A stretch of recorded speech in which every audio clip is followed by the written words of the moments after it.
Thank you.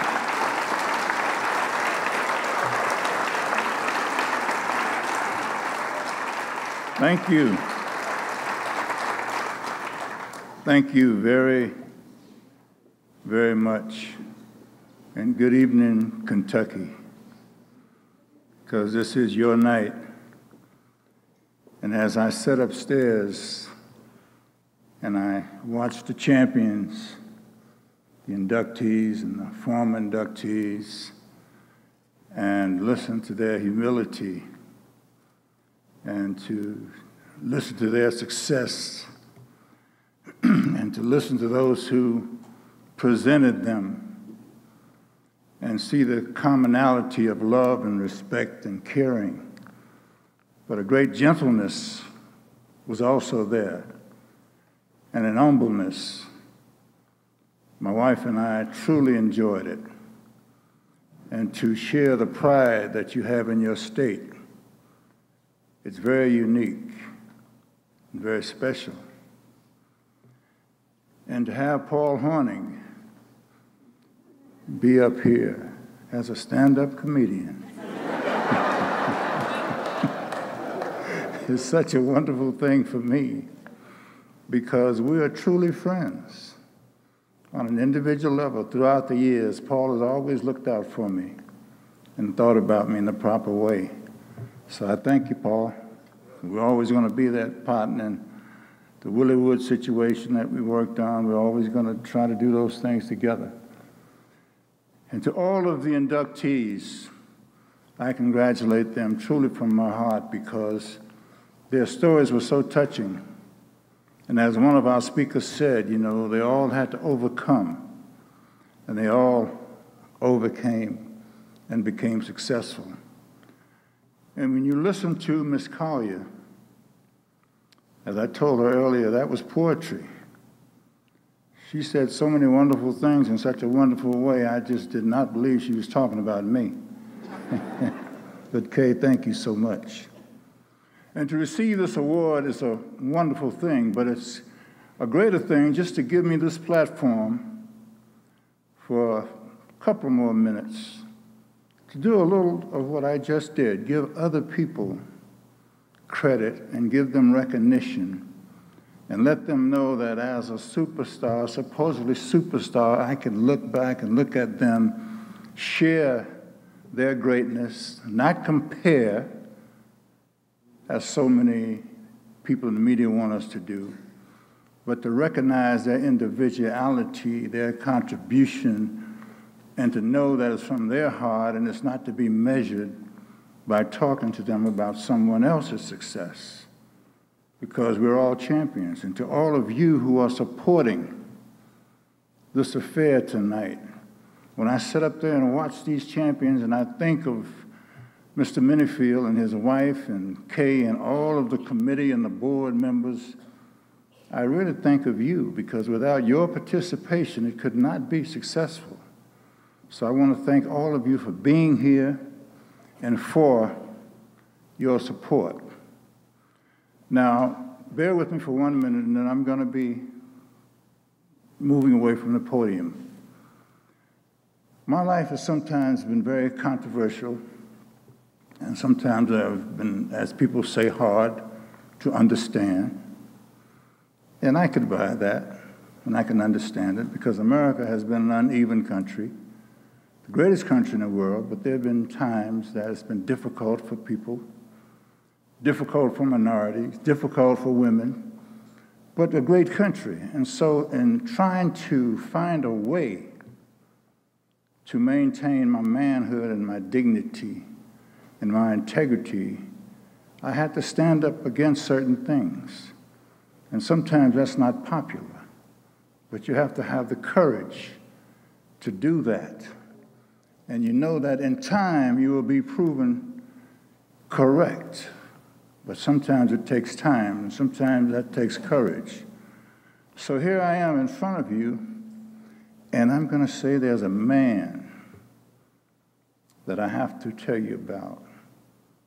He's older than me. His name is Mace Siegel. He loves Kentucky. He is a breeder of horses. He races horses. He is a founder of malls across the country.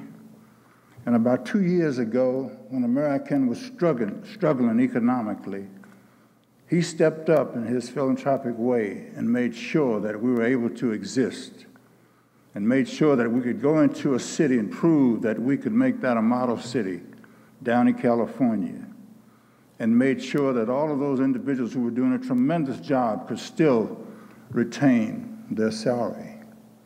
And when he heard I was coming here, he called down and he had 2 or 3 of his friends contact me to let me know that they're going to be a part of our team. But maybe more important, he's the guy that puts his money where his mouth is at.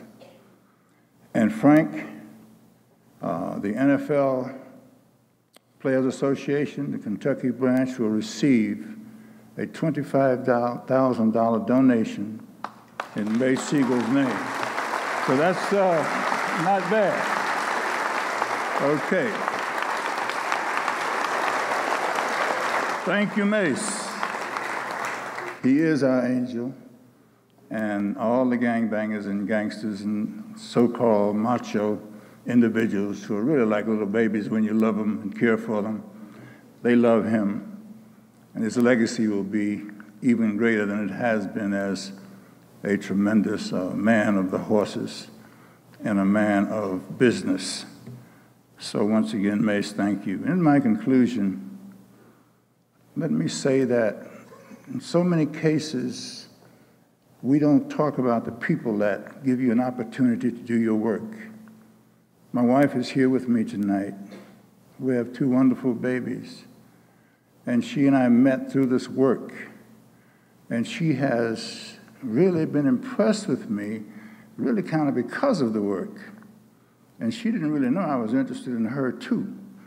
But so at some point, she recognized that. At some later point, we became married. And she's here tonight with me. Her name is Monique Brown, and she is a truly pioneer humanitarian that works with me each and every day. And the things I can't do, she definitely takes care of. Monique, would you stand up, please? You give her a hand.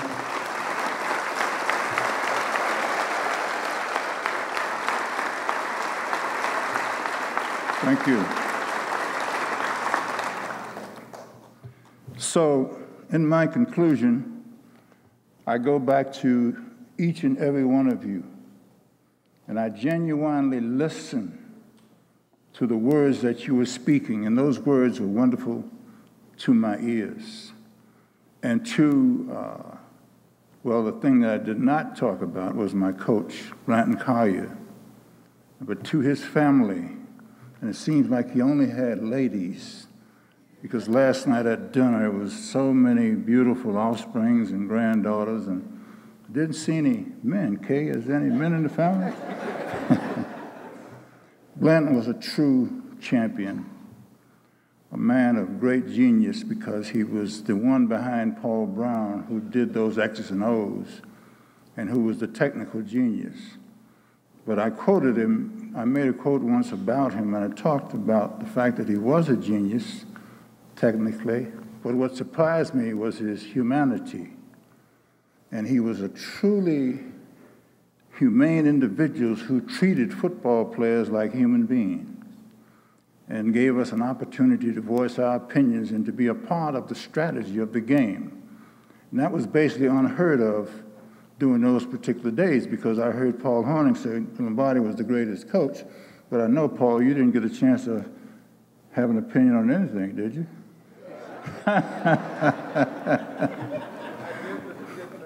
It didn't matter. With Blanton, it did matter.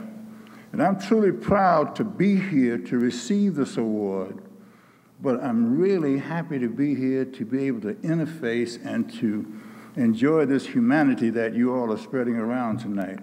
So I say to all of you, God bless you, and thank you for the award. And to the Collier family, thank you very much. And to Blanton, who is somewhere upstairs, God bless you for the contribution you made to my life and to my success as a football player and as a man. Thank you all very much.